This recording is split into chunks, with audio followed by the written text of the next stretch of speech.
everyone. This is Tana. I am Tatum, and I'd like to welcome you guys to the podcast tonight, Guardian Voice of the Missing. We do have several cases that I need to get shared, some updates that need to be shared as well for you guys. So I want to go ahead and get started in on there. A couple people have said hello, good evening, Tatum and all. I'm not for sure who said that, but hi, I hope you guys are all having a great week. All right. So the first case I share every week, this is Rebecca Dimery. She is missing out of Odessa, Texas on March 1st, 2023. She was 32 years old at the time of her disappearance. She is now 33. 5'5", 190 pounds, brown hair, and hazel eyes. She wears glasses and does have a mole on the left side of her neck. Rebecca always wears that gold cross necklace that you see there pictured, and has both of her ears pierced. That gold necklace is a one of a kind. No one else should have it. So if anybody comes across it, it is probably Rebecca's. She doesn't wear earrings very often, but she does have her tongue pierced. She has a history of seizures, which she had recently while she was at the hospital. She does have that tattoo of the flower on her left arm and the heart design on her right arm. She does go by the name Becca.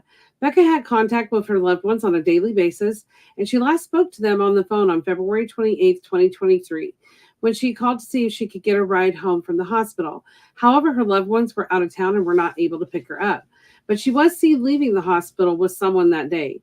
Becca's loved one had texted her the next day, which would be March 1st, and there has been no response from her. She has not been seen or heard from since.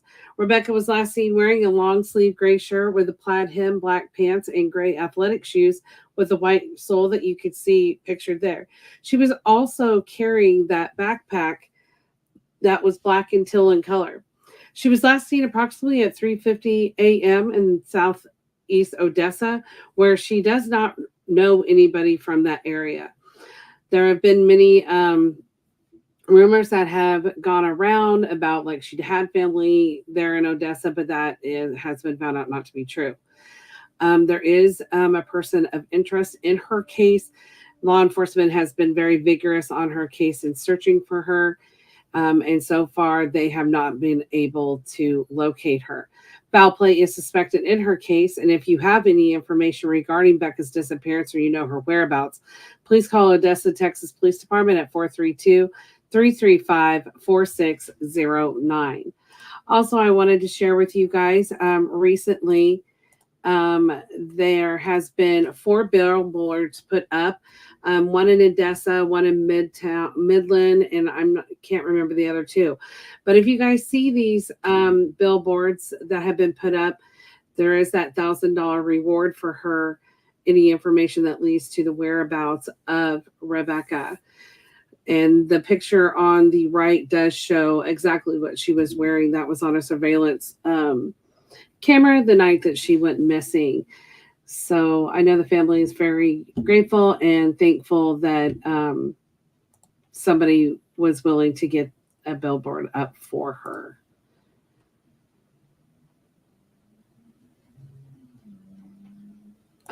Someone said he won't let me share the live. It won't let me share the live. It should. There should be a share button on there. And then someone says, Missy's trying to share from YouTube. Allison, I know that you're on. Are you able to help the guys that are having trouble sharing on Facebook and YouTube? I'm not for sure why it's not allowing you guys to share. So the next case that I want to share is a case that I have shared before, but I wanted to share him again just to get him some more coverage out there for his family. This is Zachary Carey. He's married. He is missing out of Warwick City, Indiana on May 30th, 2023. He is 38 years old, 5'5", 250 to 280 pounds, brown hair, and green eyes. He does have a receding hairline, and it could be long, or he could have his hair completely shaven. He does wear prescription glasses. However, he may have sunglasses or safety glasses on. He has a right ear surgery, and it is slightly smaller and closer to his head than his left ear. He may have a beard or a mustache, or he could be wearing both. He has multiple tattoos. As I will show you guys another screen that shows his tattoos and stuff a little bit better.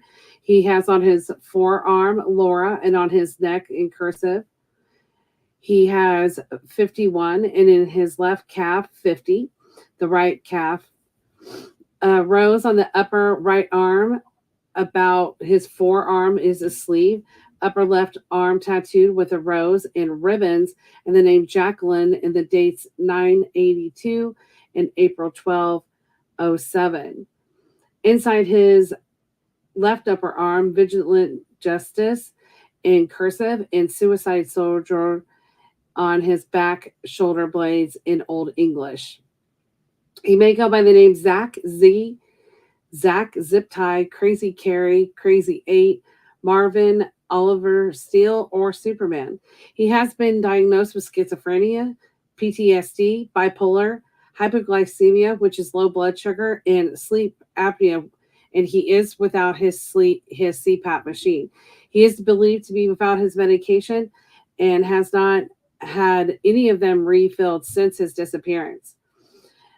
He is very resourceful and has many skills such as metalwork, welding, farmhand, construction, factory, and fast food. He likes to work with his hands and physically demanding jobs. He does enjoy the outdoors and does do survivalist activities. He can find ways to survive in the wilderness. He could be walking around the railroad tracks, rivers, and creeks looking for rocks and crystals. He does enjoy listening to music, and he always listens with headphones on. However, his phone was located in Linville. There is concern for his safety and his well-being. He was last seen off of Highway 68 near the Welcome to Linville sign, wearing a black zip-up jacket with white letters on the back, Lincoln Tech Welding, which I do have a better picture of that, but it is on the flyer as well. Blue jeans, a brown steel-toed boots, and his silver chain necklaces. He could be in the Vanderburg Dale area or Lincoln State Park. If you have any information regarding Zachary's disappearance or you know his whereabouts, please call the Warwick City, Indiana Sheriff's Office at 812-897-1200 or the Indiana State Police at 812-867-2079. And let me pull up real quick the pictures of his tattoos and stuff. So this gives you guys kind of some better ideas. If you would see him with his different tattoos and the headphones and stuff that he would wear.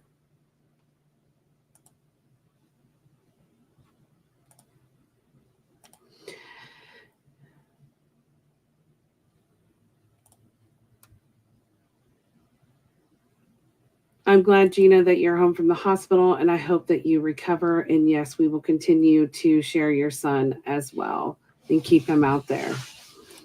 If you are just joining in for the first time, you guys are more than welcome to comment.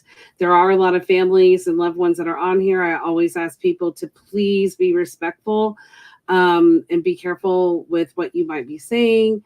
We do, discussion is always encouraged, but just be mindful of the things that you do say out there. And it can be the littlest things. Recently, I just really want to bring this up because I had a family member speak out to me about it. Victim blaming, blaming a lot of the missing, people making comments that when people go missing, if they would have just stayed home or whatever. It was out on a different podcast. I'm not going to mention the podcast or who said it, but I just want to remind people that when people go missing, we really don't have no right to judge that person based off of anything. It doesn't matter if they're homeless. It doesn't matter their past lifestyle. It doesn't matter. None of that matters. Their economic status. But to say out in public that a person, if they would have just made a different choice, that they wouldn't be missing, I think it's just terrible. It's harmful to the families. it looks terrible to say that for someone that is missing, because we weren't there when that person went missing. We don't know the whole story of them going missing. And I just thought that was really horrible for the family to go through. Um, I just think that we all need to be careful with the things that we say, um, because it was very hurtful to the family. So I wanted to bring that up. That's one of the biggest things on my podcast, on my platform, on other advocates that I work with and network with. Just no tolerance for people that want to just say ridiculously cruel and unfounded information and blaming someone that went missing like it was their fault because they stayed out too late, or it's their fault because they were hanging around these people, or that's not right. That's not what we're here for. We're here to find the person, not judge the person for whatever reason.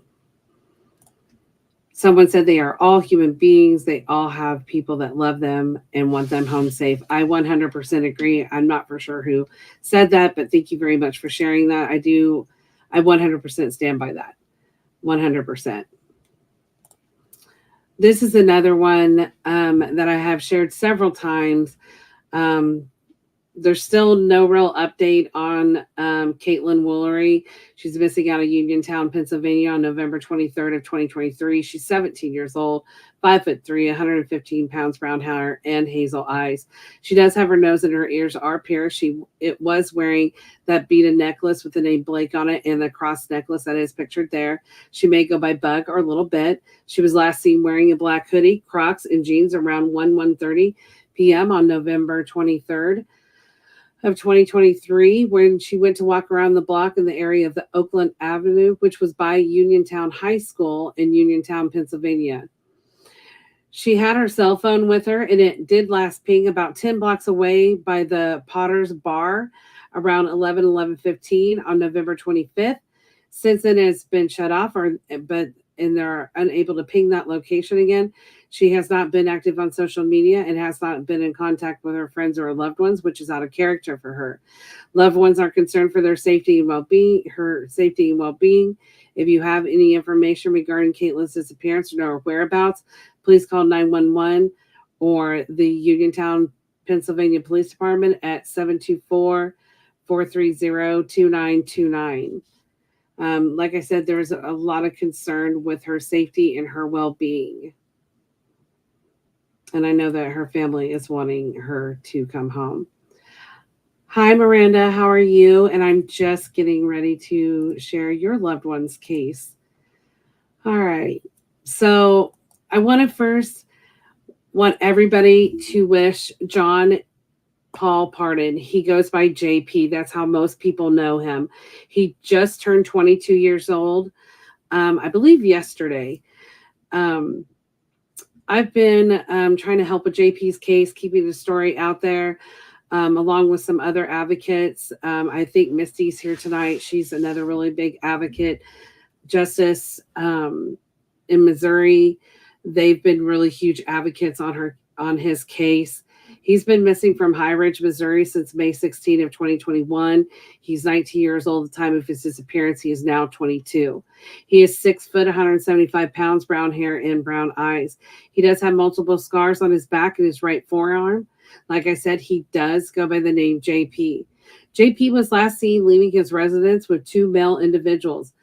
There were statements that he was going camping with his friends. However, that has never been confirmed. It is suspected that foul play is a factor in his case. There's been little to no cooperation from the individuals that were last seen with him or other people who he was affiliated with. He has had no contact with loved ones or any activity on social media. If you have any information regarding JP's disappearance or you know his whereabouts, please call the Jefferson County, Missouri Sheriff's Office at 636-797-5000 or the Missouri State Highway Patrol Missing Persons Clearinghouse at 866-362-6422. Some of these people that JP was involved with, we very much, from the facts that are out there and everything, pretty much people know who is responsible for JP's disappearance. However, without the cooperation with other people, I'm hoping that over time people will start opening up about JP's case. You guys can always be anonymous. There has been a few updates that I cannot share on his case at this time. I know there is a new detective that has been assigned to his case that is trying to work on, locating people and different things. So just definitely motivated to get his case solved. I know he's out there somewhere, and somebody knows something. There's at least one or two definitely prime, people of interest in his case, but there's multiple people that know what happened to JP that night. So anybody out there that has information on JP's case, JP, from what I've seen, from videos that he's made to talking to his family and loved ones, he was like a fun-loving kid. He was a great big brother. He was an awesome son. He was just, a good kid. And like I said before, despite anything, that people have done or, stuff, it doesn't matter. He's a human being.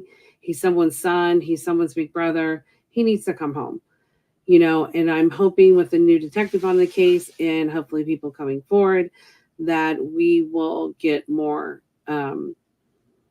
information and get him located.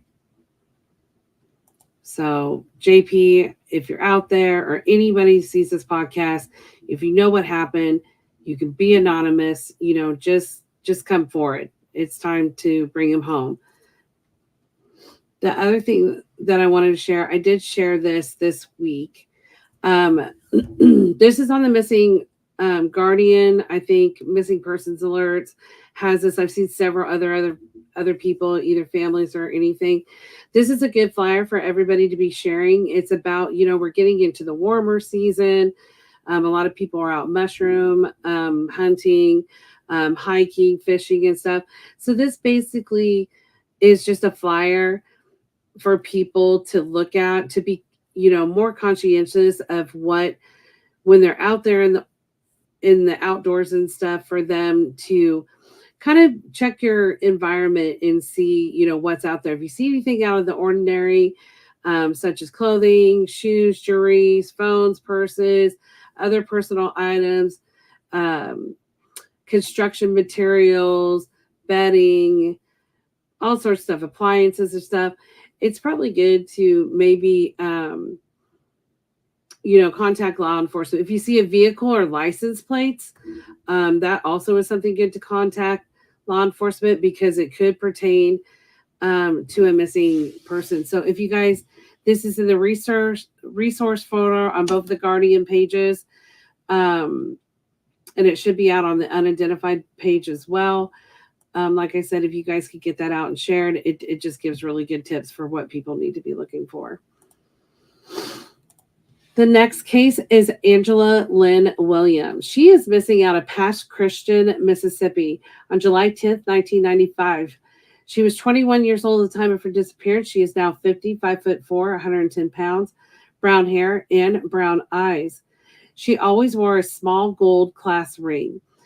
Angela was last known to be living with her boyfriend at a beachfront apartment on Highway 90 in Pass Christian, Mississippi. She had left the Copa Casino, her place of employment, around 8 a.m. on July 10th, 1995, and it is reported that she had called a friend around 10 a.m. Her family, who lived out of state, reported her missing in September. When the police questioned her boyfriend, he said that she had left with her rich friend from Florida, and this friend had been confirmed, and police had talked to him. It is not clear if she had ever made it to Florida, however. She left behind her 1984 Oldsmobile Fiera and other personal belongings, including her paycheck. She normally kept in contact with loved ones by phone or letters. However, she has not been heard from since July of 1995. If you have any information regarding Angela's disappearance or you know her whereabouts, please call the Harrison County, Mississippi Sheriff's Office at 228-896-3000.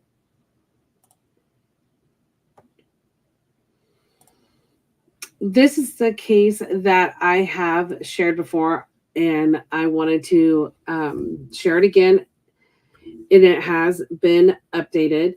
This is Andrew in France. He is missing from Sedalia, Missouri on April 20th, 2023. He was 31 years old at the time of his disappearance. He is now 32. He is 5'11" and weighs 175 pounds. He has blonde hair and blue eyes. He does have several tattoos, as you can see them pictured there, on both arms, hands, and a neck tattoo, which is it's really big. It covers his neck. It's a really big, clear picture of a ram, which, like I said, covers his neck area. He may have a goatee. He had left his home where he was staying in Sedalia, Missouri, heading to Excelsior Springs, Missouri, in his white 2019 Ford Escape SUV with the Florida license plate AV13NF. Law enforcement reported that he did get a traffic citation from the Kansas City, Missouri Police Department on April 20th of 2023 at 4:26 p.m. His vehicle was later found at the Right Way store and had been towed from a KFC on April 24th of 2023 in Excelsior Springs. He does have ties to Excelsior Springs. He does know people there. He was last seen wearing blue jeans, a blue t-shirt with an American flag, and dark gray Skechers shoes and a ball cap. He had daily contact with his loved ones. If anyone has any information regarding Andrew's disappearance or you know his whereabouts, please call the Sedalia, Missouri Police Department at 660-826-8100. Now, I will tell you in NamUs, it says that he's missing out of the Kansas City area. So he does have ties in Kansas City as well. But reports say that he was staying at a house there in Sedalia, and the Sedalia, Missouri Police Department is handling his case. And the girls are hashtagging and everything for you. If there's any advocates out there that I network with or anything like that, please feel free to put your name out there. I know Sharon, I'm hoping Sharon is on tonight. She should be as well. And she's always good about listing like the missing truth, sky alerts, there's a lot of them out there that we network with that are really good for the families. This next case, I updated Byron's flyer as well. Byron Gravel, he is missing out of Daytona Beach, Florida on February 14th of 2006. He was 25 years old at the time of his disappearance. He's now 43, 5'9", 150 pounds, brown hair and blue eyes. He does have his eyebrow pierced, as you can see. Nope. I think there's some pictures on his flyer of his eyebrow being pierced. He does have a tattoo of an upside down cross that you can see in that picture on his right cheek, spider web tattoo on his elbows, and a hand with the middle finger extended on his forearm. There is little information regarding his case. However, I have reached out to another advocate that does a lot of undocumented missing persons cases. She's a really, really great advocate out there. And I saw that she has a little bit more information, but unfortunately for whatever is happening with her website, I'm not able to pull more of that up. So as I get that information, I will update, because there's really not a whole lot out there on Byron. If you have any information regarding Byron's disappearance or you know his whereabouts, please call the Daytona Beach, Florida Police Department at 386-671-5219. And hopefully somebody out there has seen him or knows where he is located. This again is another flyer that I recently updated as well. This is Claude and Mary Sue Shelton. They are missing out of Corbin, Kentucky on May 21st of 1971. So I'm going to tell you about Claude first. He was 36 years old at the time of his disappearance. He is now 89 years old. He is 5'6" and 170 pounds, brown hair and brown eyes. He does have a scar on his upper left arm. Martha was 27 years old at the time of her disappearance, and she is now 80 years old. She was 5'2" to about 5'4" tall, weighed about 125 to 135 pounds. She has brown hair and was light brown with a natural lighter highlights, and she has blue eyes. She was wearing one wedding band and another band that was on her right finger that was silver, but it was a braided band like a rope. But it had a blue stone set in it. She goes by her middle name, Sue, and most accounts refer to her by the name Sue. Claude and Martha had put their three children to bed at their home in the Gary's Trailer Park on the 18th Street in Corbin, Kentucky. They were driving their white 1967 Ford Galazzi 500 with Kentucky license plate number 937944. That is pictured there in those pictures. It is reported that they might have been heading to the King's truck stop, which is about 5 miles away, but no one has reported seeing them. Also, it was reported that $600 in cash may have been taken from their home that they had been keeping in a jar. They have never been seen or heard from again. The area they lived was wooded, and there's many water locations. There have been land and water searches. However, neither the Sheltons or their vehicle has ever been located. It is uncharacteristic for them to abandon their children, and it is reported that foul play is suspected in their case. If you have any information regarding the Sheltons' disappearance or you know their whereabouts, please call the Kentucky State Police Department at 606-878-6622. And these are like the only pictures that I have been able to come across with them. So if there's anybody out there that has any better ones, I can always update the flyer. This next case, I got reached out to do a flyer for Brianna Nicole Ward. She is missing out of Williston, North Dakota on February 25th of 2024. She's 27 years old, 5'6", 120 pounds, red auburn hair and brown eyes. She does have her ears pierced, and she has an industrial piercing. She did have her nose and belly button pierced, but they reported that she probably hadn't been wearing any type of jewelry in them for a while. She does have multiple tattoos that you can see pictured there. She has an anchor with wording above it and below it on her right hip, green vines on her arms, her right arm, a star on her left side, sister infinity sign on her right ankle, and a blue tree frog on her lower left leg. Her last location is unknown, and when her phone was pinged, it was unable to locate due to possibly being shut off or the battery died. It is reported but not confirmed that her boyfriend and her had a physical altercation the day she went missing. They did have a history of domestic violence. It is confirmed that after her disappearance that her boyfriend was posting on her social media and had her cell phone. She has no car, bank account, and has not been active on social media since her disappearance. She has not picked up paychecks from her two employers.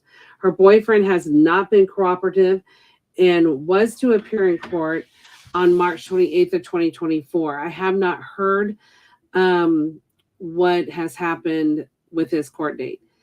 She does have people she knows in Fairview and Billings, Montana, as well as in Texas. It is not like her to not have contact with someone or posting on her social media. Foul play is suspected in her case as well.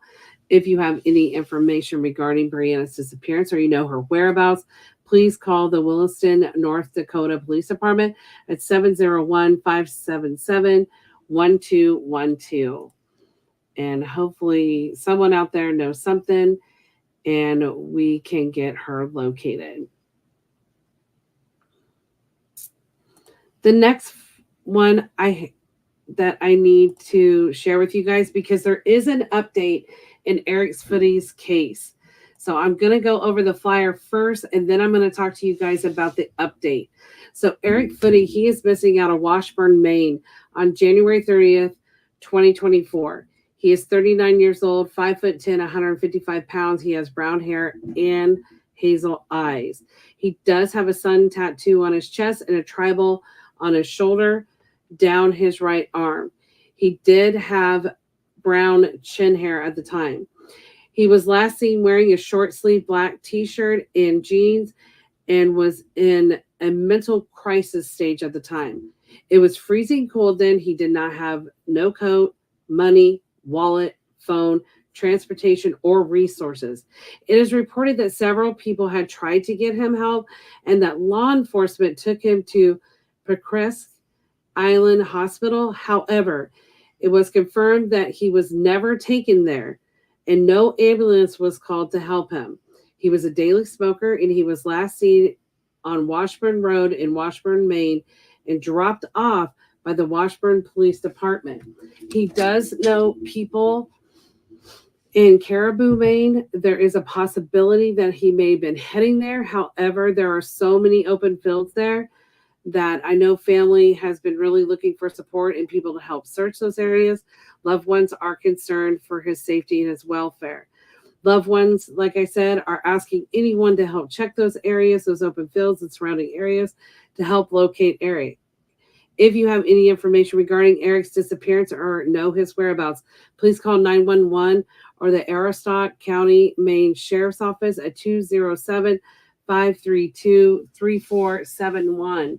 So now I'm going to give you the update on the case. So some of the stuff that I had mentioned in there, recently, this is as of yesterday, former Washburn Police Sergeant Chandler Cole, 54, has been arrested by the Aroostook County Sheriff's Office last month following an investigation surrounding Eric's disappearance. Eric, was reported missing by his family on February 6th. They said on February 10th, the Washburn police chief requested that the sheriff's office take over as primary investigating agency in Eric's disappearance. The sheriff says the investigator revealed possible criminal conduct by Sergeant Cole. They said that the office immediately began to run that investigation to check out that criminal conduct. Following the investigation, the sheriff's office says deputies applied and were granted an arrest warrant for Cole. They did arrest him on March 29th. He is charged with aggravated forgery, falsifying physical evidence, tampering with public records information, and unsworn falsification. He is no longer employed by the Washburn Police. According to the Sheriff's Department, all of these charges are in relation to one incident. And asked if it's going to lead to any new developments in locating Eric. And that is their prime thing, is trying to get him located. So that is the update. So from what I understand in other reports is that he falsified that, he dropped him off, and there's a lot of different other things. Now, however, Cole has been released on a $2,500 unsecured bail. So that is something I thought was important to update with what's going on in his case. But yes, they have arrested a law enforcement officer who I believe is the one that supposedly took him and dropped him off. But that has came out that is not true. So that's the biggest update that I have with him. The next case, I updated this flyer too. His family is very much on social media for him. Harry Dennis McGillen, he's missing out of Alberta, Iowa since July 1st of 1984. He was 21 years old. He is now 61, 6 foot tall, 160 pounds, brown hair and blue eyes. He does have a scar on his nose and feet from a surgery, right thumb, and one from a hernia surgery. He does wear glasses and or contacts. He was out of college and had been painting a house earlier in the day and went home to change to go out for the evening. He had been seen around different locations around town that day and was last seen at a local bar called Waterworks. It is said that he had left with 3 individuals who were his so-called friends to go cruising and drink a six-pack of beer. These individuals said that they had dropped Harry off at his car, which you can see pictured there, which is a maroon 1977 Chevy Pontiac Grand Prix, which was parked around the corner from the bar at 4:30 a.m. His car had an Iowa license plate number EIJ-244. There have been some searches both on public and private land. Foul play is suspected in this case. Harry has been legally declared dead in the early 1990s. If you have any information regarding Harry's disappearance or you know his whereabouts, please call the Monroe County, Iowa Sheriff's Department at 641-932-7815. Like I said, his family has been very, very vigorous at locating him. This next flyer, I have some new updates that I put on Jessica Diane Vincent DeSalle. She's missing from Albany, Georgia on February 18th, 2020. She was 21 years old at the time of her disappearance. She's now 25, 5'7", 150 pounds, brown hair, but she does dye it blonde and hazel eyes. She has her right nostril pierced, and she does have an upper lip piercing on the left side and a lower lip piercing on the right side. She has multiple tattoos, as you can see pictured there. She has on her upper right chest, Elena, and Kitty Man on her upper left chest. She has a heart near her left thumb, and she has perfectly flawed on her left thigh and stars on her right thigh. It is unknown on her what it says on her back and on her stomach. She lived in Leesburg, Georgia. It has been reported that she may have been wearing that teal green shirt. That is a surveillance photo of her. T-shirt and jeans, and she was carrying that mustard colored purse with her, or book bag, when she went missing, which is pictured there in that surveillance photo. And that was last known photo was February 13th of 2020. Her last Facebook ping was at a formal 5 Points Inn at 2230 East Oglethorpe Road.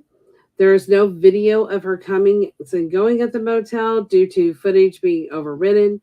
In 2024, there has been recent developments of her notebook being found 6 months after her disappearance in a parking lot on Oglethorpe, and it had not had any apparent damage. So it looked like someone had just recently tossed it out there. There was no rain, water, like it had been ran over, anything. There was no visible damage on this notebook of hers. Also, that Gary Potter is being named a person of interest in the case, that Jessica had used his phone on February 18, 2020, and reports that she was with him at the Cowboy Bills on 45002 Sylvester Road wearing all black. His truck was seized and searched with results of hair being found, and it is currently being tested. If you have any information regarding Jessica's disappearance or you know her whereabouts, please call the Lee County, Georgia Sheriff's Office at 229-759-3334. And like I said, somebody out there knows something about Jessica's disappearance. This next case is Justin Winfrey. He went missing from Shelter Grove, California on October 23rd, 2019. He was 43 years old at the time of his disappearance. He is now 47. 5'11", 203 pounds, black hair, and brown eyes. So Justin was last seen with a person, and I do have Kayla Rodriguez's picture on his flyer. They were eating dinner at the Jippo El Mill restaurant in Whitehorn, California, between 7:45 p.m. and 8:45 p.m. During dinner, they had told the server that they were heading back to San Francisco area via a small plane, which you can see pictured there after dinner. The plane was that red and white single-engine Piper Aerotel number N4958. He was last seen wearing a blue Warriors t-shirt, khaki cargo shorts, and a hat. Per phone records, Rodriguez, who was with him at the time, attempted to access her phone around 9:14 p.m. However, radar lost track of the plane 5 miles off the coast between Rockport and Wheeler, California at 9:23 p.m. There was a 2-week search and no one has been located or heard from again. If you have any information regarding Justin's disappearance or know the whereabouts, please call San Francisco, California Police Department at 415-553-0123. So when I try to look up some information on Kayla to get information to do a flyer for her, I noticed that she's not in NamUs, and I haven't found a whole lot on her. So I'm still trying to see if I can locate more information on Kayla because she needs to be out there as well. Hi, Arctic Fox. How are you, Thomas? Arctic Fox is a really, really great advocate. He does a lot of YouTube videos and stuff. So anybody, that has something or a case or something they want help shared with, Thomas is really, really great. And thank you, Thomas, for sharing the podcast and everything. I do try to get a lot of his stuff over, and I know he shares on Guardian as well. All right. Let me...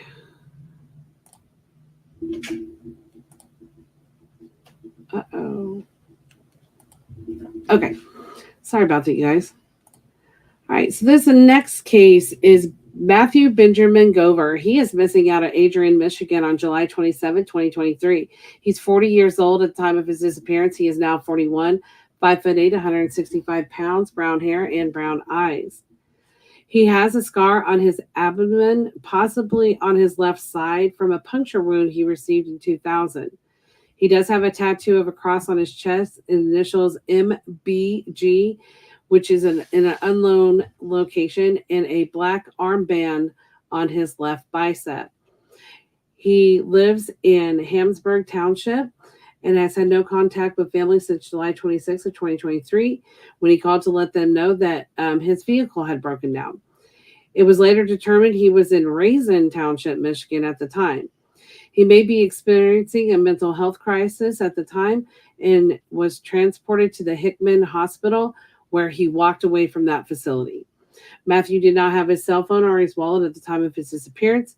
If you have any information regarding Matthew's disappearance or you know his whereabouts, please call the Hamburg Township, Michigan's Police Department at 810-231-9391.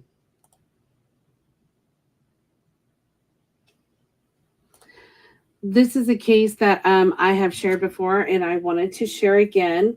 And I know I'm not going to pronounce her name right, Najint Thou Hung, but she goes by Wiki. So she is missing out of Linwood, Washington, May 9th of 1991. She was 19 years old at the time of her disappearance. She is now 52. 5'1", 100 to 115 pounds, black hair, and brown eyes. She does have a mole on her upper lip. And like I said, she does go by the name Wiki. Police had made a timeline that she had left her home at 6:30 a.m., which was normal for her. And then her boyfriend at the time picked her up at the Aurora Village bus stop at 7 a.m.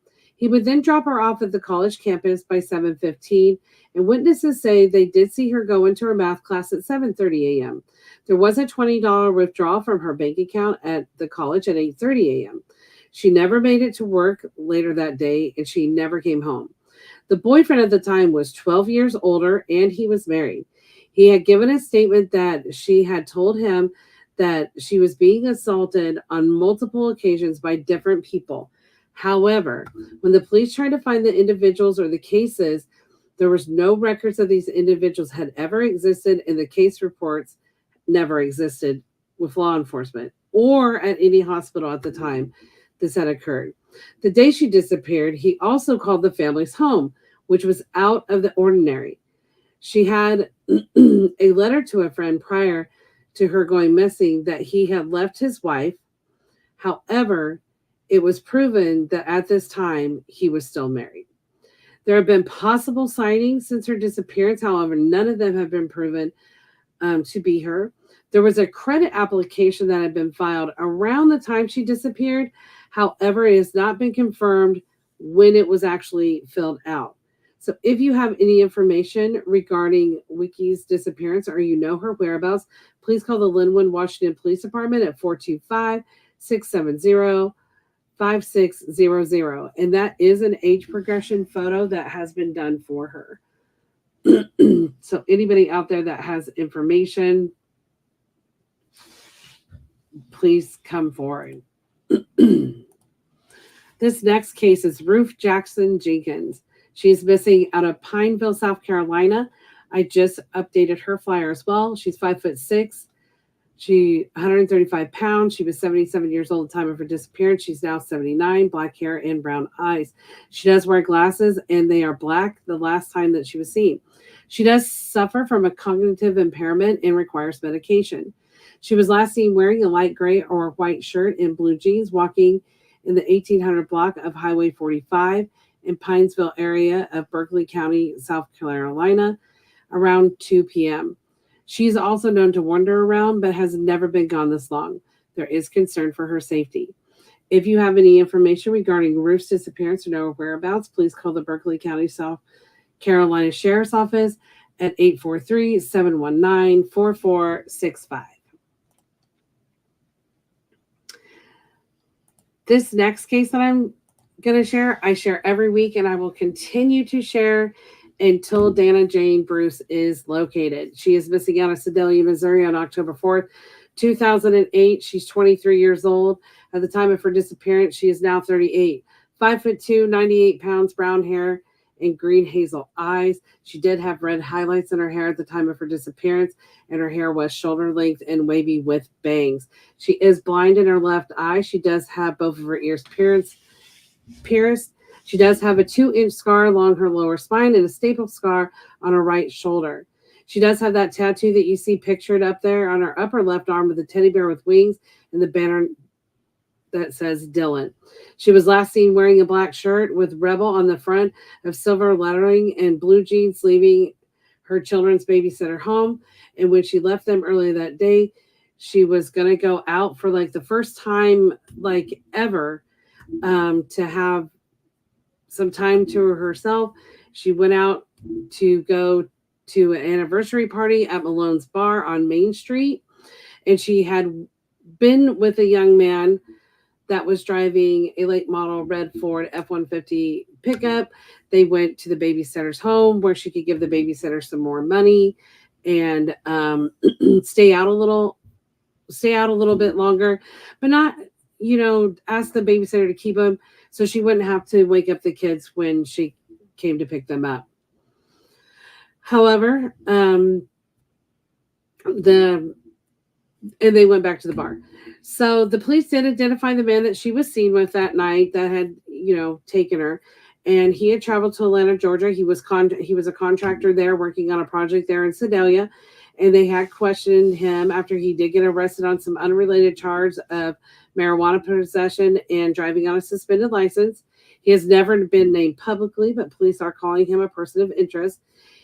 He has said that Dana and him parted ways after they left the bar and he never saw her again. So he says he never had seen her again.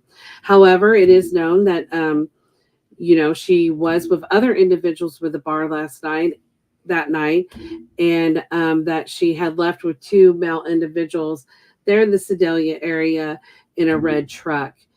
But also that she didn't leave behind. She left behind everything. She doesn't have a bank account, credit cards, phone, or vehicle. She had signed a lease for a new place for her and her kids that day. She's very much known to be a devoted mother who never would leave or abandon her children. Foul play is very much suspected in her disappearance. There is a reward being offered. If you have any information regarding Dana's disappearance or know the whereabouts, please call the Sedalia, Missouri Police Department at 660-826-8100 or 660-827-7823. And I want to just say a little bit about the Dana Bruce case. So there's people out there that are really nervous because there's at least 7 individuals that are responsible and know what happened to Dana that night. Um, I will let you know. I know all 7 individuals' names. I know the guy's name in the truck, and I'm not going to quit talking about Dana's case um, until she's located. There are people that are involved in her disappearance that continue to that are talking, and if you're one of those 7 individuals, it's probably in your best interest that you better come forward and just let people know where she's located. That's what the family wants. That's what her children deserve. Despite all the things that I've heard, seen, been told about people that have been talking about Dana's case, I'm going to tell you right now, I'm not going to stop talking about her case ever until she's found. So if you guys want to talk about stuff, you need to talk about the truth about how you know where she's located. The sad thing about it is these people are seeing her children every single day. I don't know how you can live with yourself to look at her children every day, every other day, every once in a while, lie to them about how their mom abandoned them or whatever. It's time to come forward. It's been almost 16 years since Dana disappeared. She went out one night to go and do something without her children. She was a devoted mother. So all the people that are talking and saying all this stuff, you guys need to start coming forward. Like I said, there are developments in her case. There are things, people talking that are close and knew what happened to her that night. So I'm here to let you know that I will fight for any family out there, for any case out there, and I'm not going to stop talking about these cases. Dana deserves to come home, and that is just how it is going to be. So if you know something and you're concerned about it, come forward. You can send me a message. You can be anonymous or whatever. Like I said, there is a reward out there for any information that leads to where Dana is. So again, I will continue to fight for her family to have her located, especially her children. They deserve to have their mom come home and know that she did really love them and she wouldn't have just left them. So I want to put that out there for the individuals who I know you guys are watching my podcast right now, that Dana's story is going to stay out there. You cannot stop people from sharing her story. So I want to put that out there for them to know. So it's time to come forward. Like I said again, your little group is talking, and eventually the truth is going to come out in Dana's case. So I'm just the type of advocate that I am going to push hard to get people to do the right thing and to support the loved ones and the families out there, because we as advocates, not just me, but other advocates out there that are fiercely, fighting this and supporting the families and being the voice for the missing. That's what we're here to do. So if you know something, say something. And like I said, in Dana's case, people know something and they're talking. So for the ones out there that think that you can trust each other, you can't. So that is my 2 cents on that. I just want people to know that I will continue to talk about her case. I will continue to fight for her to come home to her children. And it doesn't matter. All these stories need to be kept out there no matter what is going on. But I just want them to know that I know, and I'm not the only one that knows. And your friends are talking. So with that being said, I am going to share the last case. This is Sherry Lee Truesdale. She's missing out of Winston-Salem, North Carolina, on June 13th of 1970. She was 14 years old at the time of her disappearance. She's now 67. 4'2", 75 pounds, black hair, and brown eyes. She does have a moles on her upper lip and a mole on her back of her neck on the lower part. She does have her ears pierced. She may go by the name Sherry Lee put together. She was last seen wearing a blue shirt, blue bell bottom pants, brown loafers, a pentagon shaped aqua blue earrings, girl's wrist watch with black leather or plastic band, which she had left when she left her home on Pitt Street in Winston-Salem, North Carolina at 11:30 a.m. on June 13th of 1907, and she had rode the bus to the mall.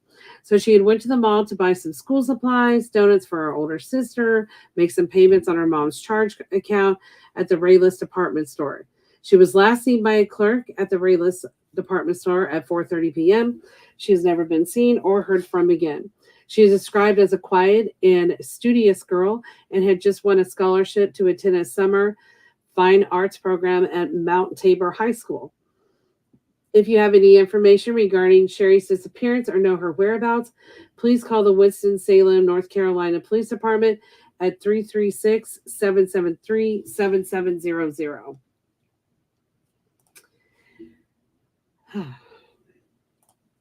So that is what I have for you guys tonight. Like I said, in these cases, I know there's law enforcement agencies that don't really help cases. A lot of them don't have the manpower to handle cases or anything like that. You know, even in some of these bigger towns that you would think they would have the manpower, they just don't. There's law enforcement, and I love law enforcement. So, I mean, you guys know I do support law enforcement. I really, really do. I do think there's a lot of changes in regards to missing people that needs to be done to better serve. You know, not all people willingly go missing. It's very crucial for law enforcement to get right on these cases. And then there is law enforcement that, unfortunately, like we saw tonight in Eric's case, that law enforcement wasn't doing their job properly.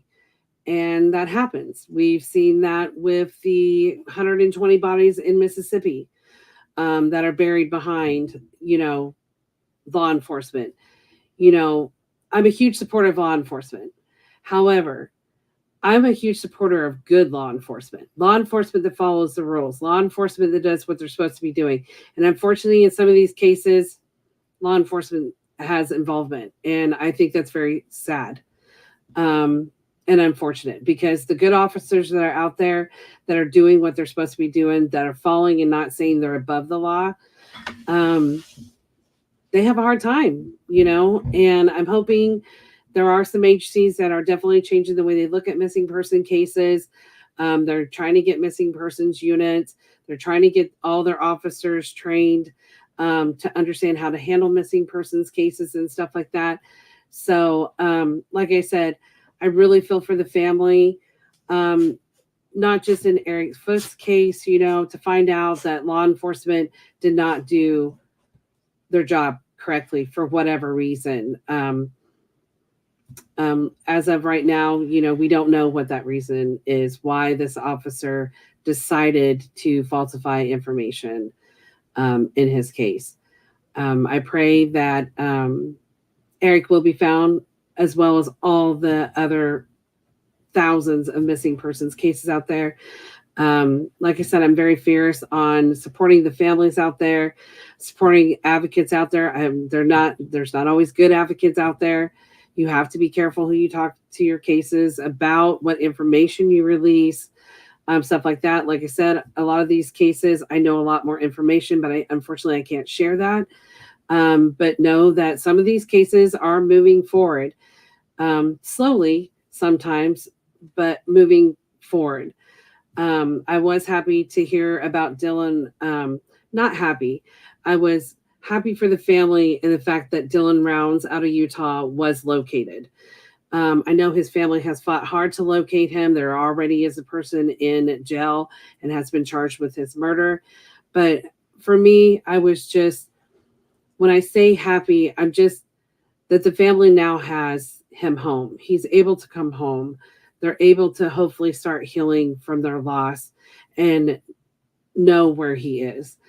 There has been several people that have been located recently around. There's a lot of stuff that there's stuff going on in Wisconsin right now where they have found remains that they did come out today and say there was 3 sets of remains that they had found, and they believe it all to be to one individual. They do have somebody in custody in that case. There was another case where they just found a location of somebody in Oklahoma that was down in a well. So people are being found, which I think is really great. There's a lot of people getting identified that have been unidentified for years. So I know that a lot of the advocates and people that are really into, helping the missing and getting the missing found are really pushing stuff forward. And the other thing is everybody can help in a missing person's case. All you have to do is share. Just share a story, just share one a day. I mean, I don't expect everybody to be, sharing tons and tons of stuff like a lot of us advocates do, or put out a podcast, or, able to go be boots on the ground. Every little piece can help find a missing person. You don't have to do big things to make a great movement, or find somebody. So everybody's, from sharing a flyer to investigating to boots on the ground to whatever, all of us play a part, and we cannot do it alone. We all need help of everybody. I want to say too that thank you to all the families that I talk to, work with. I've met so many amazing people. You guys are so strong and just amazing. And I'm thankful that you guys trust, advocates like myself, with your stories, and trust us to help you guys find your missing loved one. I want to say thank you to all the advocates out there, the ones that I work with: Sharon Parker, Katrina Overstreet, Allison, oh my gosh, Sersha, oh my God, I can't even say all the advocates that I work with. So it's just great because all of us bring something out there. Like I said, the advocates are posting, other places that you guys can share and get support and everything. So the private investigators that are out there, there's some good ones, there's some not so good ones that are out there as well. And into law enforcement, I pray for everybody to stay safe, to do the right thing, and to just, care enough to share. So I hope you guys all have a wonderful evening, and I will see you guys next week. God bless.